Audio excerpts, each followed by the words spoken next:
Hello friends, मैं संजय और आप सबका एक बार फिर से स्वागत करता हूं। और आज हम लोग फिर से डिस्कस करने वाले हैं क्लास 10th की मैथ, जिसमें हम लोग प्रायिकता को पढ़ रहे थे, जिसमें हमने उसके बेसिक रूल्स सारे जान लिए थे। कुछ बेसिक फैक्ट थे, जो जानकारियां थे उसको भी नोट कर लिए। उसमें हमने आपको सिक्के के बारे में, कंचे के बारे में, गोलियों के बारे में और हमने आपको ताश के बारे में बता दिया था, और उसको हमने नोट भी करा दिया था फर्स्ट पार्ट में। सेकंड पार्ट में हम लोगों ने कुछ एग्जाम्पल्स किए थे 2, और आज हम लोग प्रश्नावली करेंगे, जिसमें से कुछ आपके खाली स्थान है, कुछ विकल्प बहुविकल्पी हैं, कुछ आपके प्रश्नोत्तर हैं, छोटे छोटे कुछ बड़े बड़े। तो हम लोग इसको क्रम वाइज हम लोग सॉल्व करेंगे और समझोगे इसके अच्छे से। ठीक है, आई होप कि आपने पिछले 2 लेक्चर आपने देख लिया होगा, तो उसके बाद ही आपको समझ में आने वाला है। तो जैसा कि आप स्क्रीन पर देख पा रहे हैं, यहाँ पर आपकी ये प्रश्नावली 14.1 है, नई बुक का। ठीक है, तो जिसमें हम लोग इसमें आपके 5 खाली स्थान दिए हुए हैं, इनको हम लोग समझेंगे और नोट करते चलेंगे। ठीक है, जैसे आपका दिया गया है, निम्नलिखित कथनों को पूरा कीजिए। ठीक है, तो इसमें पहला दिया गया है घटना ई की प्रायिकता तथा घटना ई नहीं की प्रायिकता। इसको संकेत में अगर हम आपको बता दें, तो जो घटना होती है, यानी हाँ घटना होने की प्रायिकता जो होती है उसको ई से प्रेजेंट करते हैं, और ना होने की जो है उसको हम ऐसे इसमें बार का साइन लगा देते हैं, रिपीट का साइन, यानी कि ये नॉट हो सकता है। ये क्या होता है? नॉट का साइन है, नहीं का साइन है। ठीक है, यानी कि प्रायिकता नहीं हो सकती। ठीक है, हाँ होने की और ना होने की प्रायिकता जो होती है वो ई और आपका ई के ऊपर नॉट लगाने से हो जाती है। तो इसमें यही पूछा है कि घटना ई की प्रायिकता प्लस घटना ई नहीं होने की प्रायिकता जो होगी, तो इन दोनों की जो प्रायिकता होती है वो होती है आपकी 1, यानी 1 से ना ज़्यादा ना 1 से कम, दोनों का टोटल जो होता है 1 होता है। तो आपको 1 लिख लेना है यहाँ पे। ठीक है, दूसरा जो आपका क्वेश्चन है यहाँ पे, जैसा कि आप देख पा रहे हैं यहाँ पे, ये नंबर उस घटना की प्रायिकता जो घटित नहीं हो सकती, यानी कि हमने आपको पहले पार्ट में लिखाया था असंभव घटना जो होती है। क्या होती है? असंभव घटना जो कभी पॉसिबल नहीं हो सकती। जैसे हम सिक्के की बात करें कि अगर किसी सिक्के को उछाला जाता है तो उसमें हेड टेल एक साथ आने की प्रायिकता हो, तो एक साथ पॉसिबल नहीं है। तो ऐसी घटनाएं क्या होती है? शून्य होती है। इनकी प्रायिकता क्या होती है? 0 होती है। ठीक है, तो दूसरे का आंसर क्या हो जाएगा? 0, यानी कि आप शून्य लिख सकते हैं, चाहे शब्दों में चाहे अंकों में लिख सकते हैं। ठीक है, ऐसी घटना कहलाती है, क्या कहलाती है? अब जब कभी हो ही नहीं सकती तो असंभव घटना कहलाएगी। क्या कहलाएगी? असंभव घटना। तो आप क्या लिख लेंगे? असंभव घटना। ठीक है, इसको हम कहेंगे असंभव घटना, यानी दूसरी भाषा में आप कह सकते हो अनिश्चित घटना। क्या होगी? अनिश्चित घटना। ठीक है, तो ये भी कभी कभी ऑप्शन में मिल सकता है, अनिश्चित घटना या फिर असंभव, ज़्यादा चांसेस है। ठीक है, तो इस घटना को हम असंभव घटना कहेंगे और इसकी प्रायिकता जो होगी वो शून्य होगी। तीसरा नंबर अगर हम बात करें, तीसरे नंबर की देखिए, देख पा रहे हैं आप तीसरा, तो इसमें बोला है उस घटना की प्रायिकता जिसका घटित होना निश्चित है, यानी कन्फर्म है, जो कि घटित होगा। ठीक है, तो इसकी प्रायिकता फिर 1 हो जाएगी, जो कन्फर्म है। ठीक है, उसकी प्रायिकता हमेशा 1 होती है, जो निश्चित घटना होती है। ठीक है, और ऐसी घटना को क्या कहेंगे? हम निश्चित घटना कहेंगे। क्या कहेंगे? निश्चित घटना हम इसको कहेंगे। ठीक है, निश्चित घटना। ठीक, जो कि ये इसकी प्रायिकता 1 होगी। ठीक है, तीसरा हो गया। चौथा नंबर अगर हम समझें, किसी प्रयोग की सभी प्रारंभिक घटनाओं की प्रायिकताओं का योग, जितने भी प्रारंभिक घटना होगी सभी का टोटल करें तो कितना आना चाहिए? तो आपको पता है कि सभी का सम जो होता है 1 ही होता है, 1 से ज़्यादा नहीं हो सकता। ठीक है, ना 1 से कम, यानी कि सभी प्रारंभिक घटनाओं का जो योग है वो 1 होगा। क्या होगा? 1 होता। चौथा नंबर भी क्या हो गया आपका? 1। ठीक है, बिल्कुल। 5वें नंबर की ओर चले अगर हम, किसी घटना की प्रायिकता से बड़ी होती है। से बड़ी किससे होती है? 0 से बड़ी होती है या बराबर होती है, 0 के बड़ी या बराबर होती है, और तथा 1 से छोटी, 1 से छोटी, और क्या हो सकती है भाई? 1 से छोटी होगी या फिर बराबर होगी। क्या होगी? 1 से छोटी या फिर बराबर हो सकती। कुल मिला के 0 और 1 के बीच होगी, यानी 0 भी हो सकता है, 1 भी हो सकता है, इनके बीच भी हो सकता है। ठीक है, ना 0 से कम हो सकता है, नहीं माइनस में नहीं जा सकती है, और 1 से ज़्यादा नहीं जा सकती है। ठीक है, 1 से ज़्यादा आंसर आ रहा है अगर आपका प्रायिकता निकालते समय तो गलत है, और 0 से कम आ रहा है यानी माइनस में जा रहा फिर भी गलत है, यानी 0 और 1 के बीच या फिर 1 और 0 भी हो सकती है। ठीक, तो ये आपने देखा सभी को। अब हम लोग आगे चलते हैं इसमें। कुछ यहाँ पे कुछ सवाल दिए गए हैं। क्वेश्चन नंबर 2 में आप देखेंगे अच्छे से तो आपको ये दिख जाएगा। ये देखिए, निम्नलिखित प्रयोगों में से किन किन प्रयोग के परिणाम समप्रायिक हैं। समप्रायिक मतलब होता है न्याय संगत या सम संभावना, ठीक है, यानी जिसकी दोनों की पॉसिबिलिटी सेम हो या फिर लगभग तय हो कि कुछ भी आ सकता है, यस, या फिर न्यायिक हो। न्यायिक मतलब होता है कि उसमें से कोई भी एक आए, ये कोई ना कह सके कि ये फिक्स है यानी गलत है, ठीक है। जैसे हम आपको बताएं, एक क्वेश्चन पहला है, देखिए आप इसमें क्या दिया। एक ड्राइवर का कार चलाने का प्रयत्न करता है। एक ड्राइवर जो है कार चलाने का प्रयत्न करता है। कार चलना प्रारंभ भी हो जाती है या कार चलना प्रारंभ नहीं होती है। ये क्या आपका समप्रायिक है यानी कि न्याय संगत है क्या? ये बिल्कुल नहीं है, ठीक है।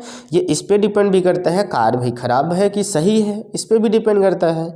और ड्राइवर के चलाने ना चलाने से भी होता है। तो ये न्याय संगत नहीं होगा कि चलेगी कि नहीं। अगर वो सही है तो चलेगी भाई, चलने की ज़्यादा उम्मीद है, ना चलने के कम है, यानी कि चलने के तो 90% चांस है, क्योंकि सही कार है तो चलेगी ही, खराब होगी तो नहीं चलेगी। तो इसमें क्या है कि न्याय संगत नहीं होगा, दोनों बराबर नहीं माने जाएंगे, ठीक है। दूसरा क्या है, एक खिलाड़ी बास्केटबॉल को बास्केट में डालने का प्रयत्न करती है, ठीक है। वह बास्केटबॉल में बॉल डाल पाती है या नहीं डाल पाती है? तो ज़्यादा चांसेस होंगे कि डाल पाएगी, ठीक है, और कम चांसेस होंगे कि नहीं डाल पाएगी। तो ये भी न्याय संगत नहीं हुआ, ठीक है। तीसरा क्या है, एक सत्य असत्य प्रश्न का अनुमान लगाना है। क्या अनुमान लगाना है कि सत्य है कि असत्य है, उत्तर सही या गलत होगा। तो ये तो बिल्कुल अनुमान लगाया जा सकता है। अगर उसने उत्तर दिया वो सही निकला तो आप पता कर लोगे भाई सत्य है, गलत निकला तो असत्य है। ये तो बिल्कुल अच्छा है भाई, इसमें कुछ भी हो सकता है, सत्य सत्य हो सकता है। तो ये आपका न्याय संगत है, ठीक है। इसमें चांसेस दोनों के 50-50 है। अच्छा, चौथा नंबर दे, एक बच्चे का जन्म होता है, वह लड़का है या लड़की है, इसका कैसे पता चलेगा? तो इसके भी दोनों सेम चांसेस है, लड़का भी हो सकता है लड़की भी हो सकती है, इसलिए इसको हम न्याय संगत कहेंगे। इसकी प्रायिकता क्या होगी? न्याय संगत होगी, ठीक है। इसको चांसेस दोनों है क्योंकि हमको पहले से नहीं पता होता, ठीक है। तो चलिए खैर आगे देखते हैं हम लोग। इसमें तीसरे क्वेश्चन की ओर हम लोग बढ़ेंगे, क्या कह रहा है, ठीक है। देखिए तीसरा क्वेश्चन आपका दिया गया यहाँ पे, जैसा कि आप देख पा रहे हैं, फुटबॉल के खेल को प्रारंभ करते समय, क्या कह रहा, फुटबॉल का कोई खेल है उसको प्रारंभ करते समय कह रहा, ठीक है। तो उसमें आपसे कुछ पूछेगा, लॉजिकल पूछेगा, ठीक है। इसको आप आसानी से लिख भी सकते हैं। खेल को प्रारंभ करते समय यह निर्णय लेने के लिए कौन सी टीम पहले बॉल लेगी या फिर किसके लिए सिक्का उछालना एक न्याय संगत विधि क्यों माना जाता है? अच्छा, अगर ऐसे ही कह दिया जाए कि ये टीम पहले खेलेगी या टीम बाद में खेलेगी तो ये न्याय संगत नहीं होगा, क्योंकि जिसका वहाँ पे भाई जिसकी पहुँच ज़्यादा होगी, जिसकी पहचान होगी या फिर जिसके आदमी होंगे वहाँ पे, तो वो पहले खेल सकती है, मनमानी कर सकती है, तो ये न्याय संगत नहीं होगा। तो इसके लिए क्या करते हैं, सिक्का उछाला जाता है। अक्सर जब मैच होता है, फुटबॉल का हो चाहे क्रिकेट का हो, हमेशा क्या होता है, सिक्का उछाला जाता है, हेड टेल बोला जाता है। जो टीम के अकॉर्डिंग बोला जाता है, अगर वो जीत जाती है, उसने हेड बोला तो उसका हेड आया, तो निर्णय खुद ले सकती है कि है उसको बॉलिंग करना है या फील्डिंग करना, बैटिंग करना है, सॉरी, ठीक है।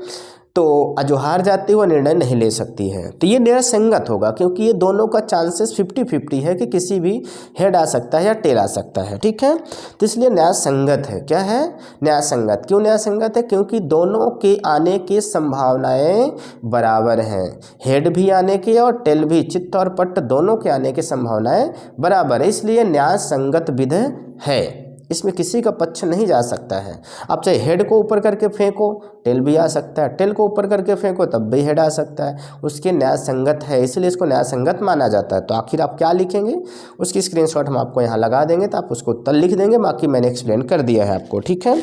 इसमें बस इतना ही लिखना है, एक्सप्लेन ही लिखना है, इसमें कोई मैथमेटिकल इंस्ट्रूमेंट नहीं करना है आपको, कैलकुलेशन। खैर चलते हैं 4th नंबर पर चलते हैं हम लोग, इसको देख लेते हैं, ठीक है। 4th नंबर को क्या कह रहा है, निम्नलिखित में से कौन सी घटना किसी घटना की प्रायिकता नहीं हो सकती? इसमें से कुछ संख्याएं दी गई हैं। ऑप्शन, पहला ऑप्शन दिया गया है 2/3, ठीक, पहला ऑप्शन दिया गया है 2/3, तो ये हो सकती है कि नहीं हो सकती। दूसरा ऑप्शन दिया गया है -1.5, ये हो सकती है कि नहीं हो सकती है। 15%, डी दिया गया है आपका 0.7%। हमने अभी आपको बताया था 0 से बड़ी या बराबर, ठीक है, 0 से बड़ी या बराबर हो सकती है और 1 से आपकी छोटी या फिर बराबर हो सकती है, ठीक है। जो प्रायिकता आपकी आएगी बीच में वो 0 से बड़ी या बराबर हो सकती है और 1 से छोटी या बराबर हो सकती है। तो बताइए ये आपकी 0 से बड़ी है, ये हो सकती है 15% हो सकती है भाई, क्योंकि 0 तो है नहीं ना, 100% से ज़्यादा है, मतलब हो सकता है। ये माइनस में नहीं हो सकती, हमने आपको बताया था माइनस में नहीं हो सकती। अब 2 में 3 का भाग देंगे तो ये भी 1 से कम आएगा। 1 कब आएगा? जब 3/3 होगा या 3 से ज़्यादा होगा तब जाके ये क्या आएगा? 1 से ज़्यादा आएगा। ये तो 3 से कम है, यानी पॉइंट में आएगा, यानी कि आपका 0 और 1 के बीच ही होगा, तो ये भी हो सकता है। तो ये आपको बोला कौन सा नहीं हो सकता, तो बी नंबर आपका माइनस वाला नहीं हो सकता। क्लियर है? ओके, आई होप कि आपने समझ लिया होगा। आगे चलते हैं हम लोग, इसको 5th नंबर की ओर चलते हैं, ठीक है। 5th नंबर में समझते हैं, यदि PE बराबर, चलिए ये थोड़ा सा लॉजिकल है, यहाँ पे इसको आसानी से समझते हैं। ये हर साल आपके पेपर में एक क्वेश्चन आता है। क्वेश्चन नंबर 5 आ चुके हैं हम लोग, इसको समझते हैं। क्या कहा है यहाँ पे, हल डालते हैं और लिख लेंगे। पहले दिया है, क्या क्या दिया है इसमें, तो क्या दिया है? PE बराबर दिया गया है 0.05, ठीक। और फिर कह रहा है इसमें, तो PE नहीं की प्रायिकता बताइए। E नहीं का मतलब नॉट वाला, ठीक है, नॉट वाला बताना है आपको, यानी कि PE नॉट वाला आपको बताना है। ये आपके पास नहीं है तो आपको पता है फार्मूला क्या होता है भाई, PE प्लस PE नॉट, ठीक। इसका दोनों का योग होता है, एक हमने अभी पीछे आपको ऑब्जेक्टिव में बताया था, इसी में वैल्यू को रख दो। PE बराबर दिया गया है 0.05 और प्लस PE हमको नॉट निकालना है, ये हमको नहीं पता है, बराबर 1 होता है। आपको पता है हमको PE नॉट निकालना है, तो क्या करना है, इसको बचा लो, ये प्लस में इधर ट्रांसफ़र कर दो, तो ये जाएगा माइनस में हो जाएगा 0.05। अब इसको माइनस कर लो, आप क्या करना है, माइनस कर लेना है आपको, ठीक है। तो कितना आ जाएगा भाई आपको, यहाँ पे 1 रुपये ले लो, और ये पैसे में है तो इसमें भी पैसे बना लो, 2 अंक पैसा है तो इसको में भी 2 अंक पैसे बना लो, पॉइंट के नीचे पॉइंट रखो, पैसे की तरफ पैसे रखो, और रुपये 0 है तो 0 रख दो और देन माइनस कर दो। ये इससे उधार लेगा भाई, 10 में 5 गया 5, 9 में 0 जाएगा तो 9 बचेगा, दशमलव ये 0 हो चुका था क्योंकि इसने उधार दे दिया था, 0 में 0 गया 0, तो 0.95 आपका प्रायिकता नहीं होने का चांस है। क्या है? नहीं होने का चांस है, प्रायिकता आ चुका है आपका 0.95, ठीक है। आई होप कि आपको ये चीज़ें समझ में आ चुकी होंगी। क्लियर है? तो आपको क्या लिख देना है उत्तर, अब प्रायिकता नहीं होने की क्या होगा, 0.95 आपका हो जाएगा। क्लियर है? ओके, तो फाइनली हम लोग चलते हैं आगे। या फिर हम लोग देख सकते हैं इसको, हम लोगों ने 5 क्वेश्चन ऑलरेडी कर लिया है, ठीक। तो इस पार्ट में हम लोग 5 ही रखते हैं और आगे के हम लोग 5 और करेंगे, ऐसे हम लोग 5 5 6 6 करके इसको कंप्लीट करेंगे, ठीक है। तो ये लेक्चर नंबर 3 था जो कि आप देख रहे थे। इससे पहले आपने अगर 1 2 ना देखा हो तो उसको अच्छे से देखना है, समझना है, तब ये अच्छे से और समझ में आ जाएगा, ठीक है। तो आई होप कि आपको समझ में आया होगा और आपने इसको अच्छे से पढ़ लिया है और आप इसको सॉल्व कर लेंगे, लिख लेंगे अच्छे से, ठीक है, बिल्कुल। और अगर आपको इसकी PDF चाहिए, इसके आंसर सेट, तो आप हमारे टेलीग्राम चैनल या व्हाट्सअप चैनल या फेसबुक पेज किसी से भी आप जुड़ सकते हैं, जो कि लिंक उसका वीडियो के डिस्क्रिप्शन में मिल जाएगा। तो आप वहाँ से कनेक्ट हो सकते हैं, वहाँ से हम आपको PDF सेंड कर देंगे, ठीक है।